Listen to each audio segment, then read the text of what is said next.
যদি a cube minus b cube সমান 513 এবং ab সমান যদি 3 হয় তাহলে ab এর মান কত? a মাইনাস b এর মান যদি 3 হয় তাহলে ab এর মান কত? তাহলে দেখো এই অংশটা আমরা আগে নিব। দেওয়া আছে a মাইনাস b সমান হলো 3 এবং a cube minus b cube সমান হলো কত? 513। a কিউব মাইনাস b কিউবের অনুসিদ্ধান্ত বসাও। a cube minus b cube সমান কি?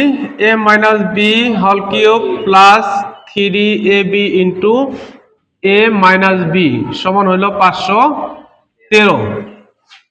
এখন a মাইনাস b এর মান কত? 3 কিউব প্লাস 3ab, এই a মাইনাস b এর মান হলো 3 সমান 513। 3 কিউব দিলে কত হয়? 27, তাই না? 3 3 9, 9ab সমান হলো 513।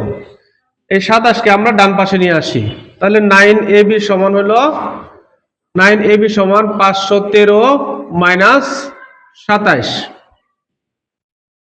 বা ab সমান, দেখো এই 513 থেকে 13 থেকে 7 বাদ দিলে 6, হাতে 1 3, 11 থেকে 3 বাদ দিলে 8, হাতে 1, 5 থেকে 1 বাদ দিলে 4, 486। এই 9 দিয়ে আমরা ভাগ করে দিই, 9 দিয়ে ভাগ করে দিবা, তাহলে ab সমান কত হয়?